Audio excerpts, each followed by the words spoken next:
everything you need to know about products and services that can improve your life. This is Experts on Call on CL 650. He turned the water into wine. Hey, and welcome to StrataLife. We have our experts on call here talking about living in a strata. Drew Grout is the Director of Strata Services for Key Pacific Property Management. Jennifer Neville, lawyer at Hammerberg Lawyers, and Eric Lauritsen, Senior Project Manager at Applied Coatings and Restoration. Now, Eric, this section's for you. Okay. We're going to talk about waterproofing and parkades. And is that kind of like, before we start, a lot of people in the strata, the forgotten part of the building that they just somewhere where they park their car, and they don't really want to think about it. It's kind of like a grudge thing if they have to do any maintenance on it. They used to. That was the predominant way it was done years ago. But the government of British Columbia has introduced a new document. It's called Drew, help me with this one. It's the depreciation report. Oh, right? Yeah. Okay. The depreciation report. I wasn't sure where you're heading. No, sorry. I was talking to Jennifer about that earlier before we got going here. The depreciation report brings all of the components of the building into play in strata meetings now. And one of those components is the condition of the parkade and the condition of the concrete in the parkade. So it's an important part of it. So people, it's interesting, since the introduction of that document, my phone calls have gone up incredibly over the last 3 years. Because when they go and do an assessment, yes, what comes out? What are they hearing? Well, they're hearing the condition of the membrane and the concrete in the parkade, and it's important.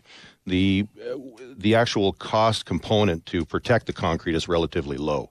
The cost component to repair the concrete when you get to the point of damage is probably about 15 to 20 times higher than the cost of the actual protection of the concrete. So it's a pretty scary number. Okay, so a waterproofing membrane on a parkade prevents what from happening? So you need to put it on there, because what happens if it isn't done? Water and salts can penetrate the surface of the concrete, and it can get into the concrete, and when it gets into the concrete, it will actually attack the structural steel or the rebar. Right. And when that happens, the rebar starts to rust, and when it rusts, it expands, and the force and the pressure of rebar expanding causes the concrete to fail.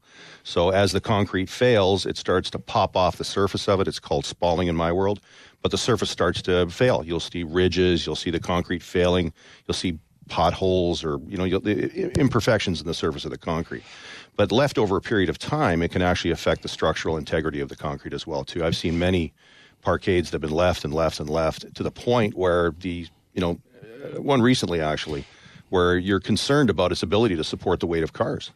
Well, do the vehicles themselves also leave stuff on the concrete that damages it? Sure. I mean, older cars can drip different things that are in cars. We've got antifreeze, oils, transmission fluids, all of the things that would come out of a car.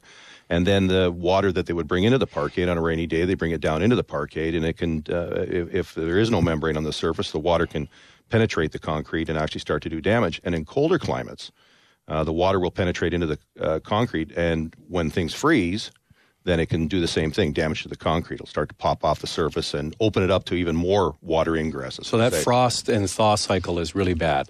If you have an outdoor parkade, not underneath the building, because often if it's underneath the building, it's quite warm. You're fine, yeah. And in Vancouver, it's not that much of an issue. Our freeze-thaw is not a big deal. But I mean, it does happen, though, yeah. Well, and the building code that mandates that this type of thing is done is right across Canada, so we're unique in Vancouver in our climate, but, you get to Saskatoon, it becomes an issue now, so. So what's involved with a typical membrane? What does that mean to the person that doesn't know your business? A variety of different layers of material. The first one is the actual membrane. It acts as the waterproofing component.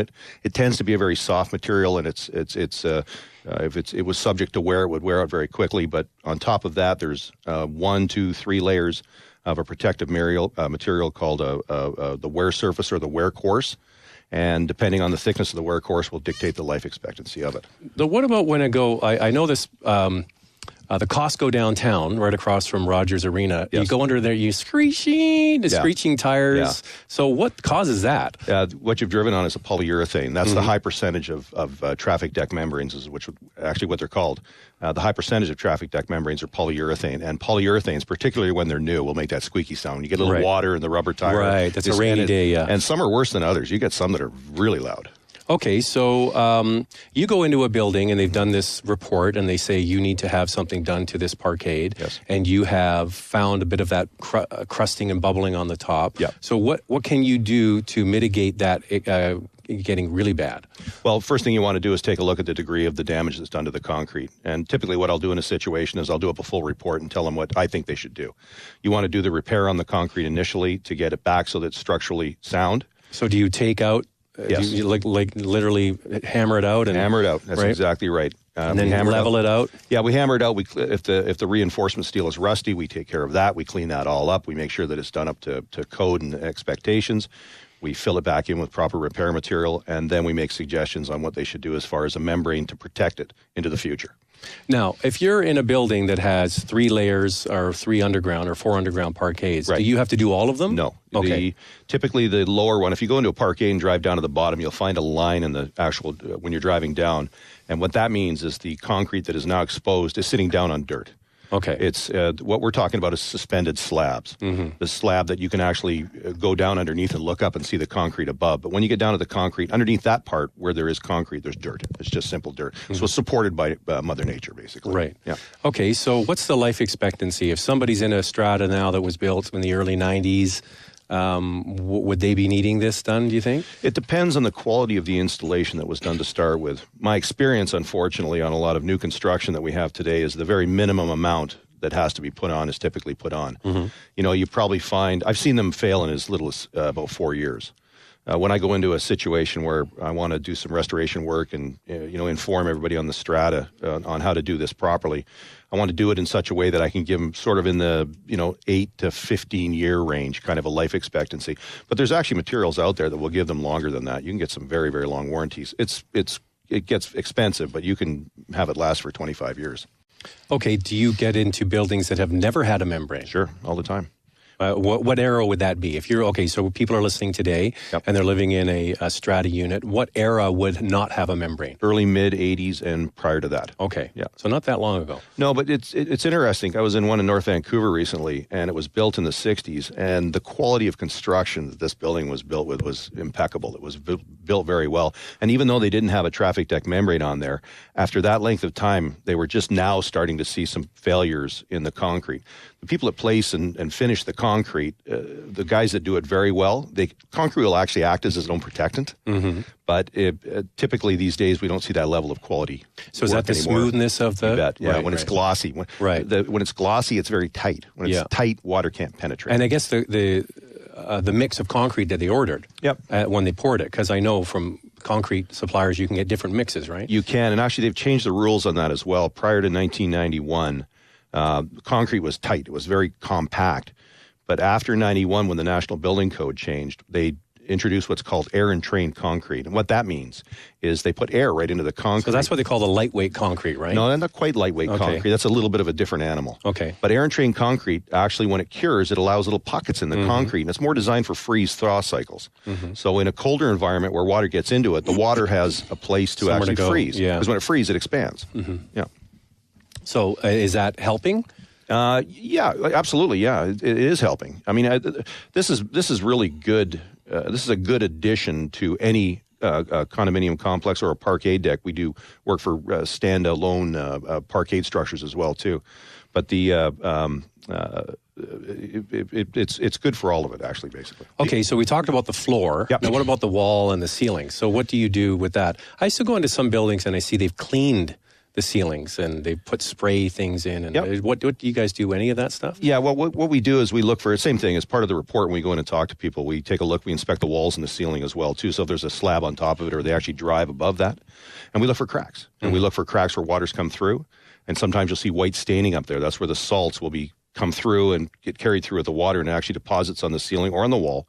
Or red rust, which is exactly what you don't want to see, because that's the rebar rusting. You got the rusty rebar. Now, my dad worked in a building in Toronto, and the building was new. Like it was, I don't know, 4 years old. Yeah. And he had this leaching onto the hood of his car. Yeah. And it was like a lime or something, and it burned the paint. You had to have the whole hood repainted. Yeah. So do you see that in Vancouver at all? You bet, all the time. It's the acids. When you take regular water and put it through concrete, it'll pick up the salts and the things that are in it. The pH of concrete is very low. It's acidic. and it'll pick that water up. And if it drips onto a car, I've heard many horror stories where they've had to repaint a person's car. They'll go away for a couple of weeks, and a leak will start, and it'll destroy the paint completely. And that's when Drew gets a call and says, "Who do we call?" So that's common property. I want you to pay to fix my car. Yeah, and so and that's common property, right? So would that be the insurance of the building would pay to repair the car? More often than not, Go to ICBC?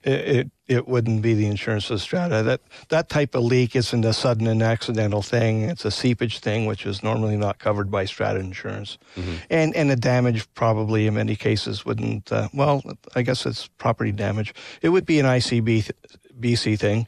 Certainly if there was a case to be made to file a claim with the Strata's insurance, then that would be an option, but you need to get it fixed because it's going to happen again. And it's expensive too. Yeah. Okay, so if somebody's listening to this thinking, oh, wow, our building has all of those signs. You've got the crumbling concrete. We've got some spots on the ceiling. We've got some red rust coming through. What do you do? Where should you start? At the beginning, I mean, in the case of us, you'd give us a call. We'd come down. We'd take a look at it, and we just advise people. It's our business, obviously, but the game for me is to try to give people good advice on what to do. Even if they don't want to do business with us, that's fine. I just want to give them good advice so they can, be informed, know exactly what to do. As I stated earlier, I've seen horror shows where there was a building out in Burnaby. It was a 3-building complex, and by the time they got through with the concrete repair, the concrete bill to repair the concrete alone was $2 million. Oh, yeah. Wow. So it gets big and fast. So and the worst part about it is the work that's involved. We're talking demo hammers here. It's like a gun battle inside a parkade for months on end, and the people upstairs are pulling their hair out. And it's not a pretty picture. So spend the money in the early stages. Right. Protect it, and you're not going to have problems. So it's like keeping the enamel on your teeth in good shape before you need to get the drill, right? Get the drill going in there. Yeah. We talked earlier about the envelopes, and you were mentioning that a little. Yeah, that's what I thought when we first chatted about the In some respects, same problems present challenges, and that's finding where the water's coming from first. You can do a lot of things to waterproof, but if it's not dealing with the source, then you're going to continue to have problems. Well, that's what I said. A lot of people just think, well, it's the parkade. It's where I park my car. We don't want to spend any money down there. It's the out of sight, out of mind. Yeah, and it's like I said, it's a grudge purchase. Like, well, we'd rather get a new roof put on instead of dealing with the parkade can wait, right? You must hear that a lot, which then ends up coming back to bite them, right? I used to, but when I talk to people now and I inform them, all of a sudden I get a different opinion. It's like, oh, now we got to take a look at this. We got to give this a look because it's a serious problem. Okay, one quick question: the logistics of it. If you want to, is it important to put down a consistent 1-layer coat? So that means you've got to get everybody out of the parkade. Is that important, or can you do it in stages so you're not disrupting the people parking? Both are true. We try to, in a perfect world, if we can get everybody out to get the logistics to a point, I can get it done faster if everybody's out of the building. Mm-hmm. But in some cases, I'm doing one in downtown Vancouver here, starting in a couple of weeks, and the sheer logistics of doing it and trying to put 200 people and 200 cars onto the street and find parking is huge. So you do a floor at a time kind of thing. We lay out a full program of how we're going to manage it. So I've actually set it up in such a way so the only shutdown on this huge parkade is about 5 days. Wow, that's incredible. Yeah. All right, good to know. That's Eric Lauritsen, a senior project manager at Applied Coatings and Restoration, talking about parkade membranes. I learned something new today. There you go. When we continue, we're going to get into more questions and answers on StrataLife right here on CL 650. There's still more ahead with Experts on Call on CL 650.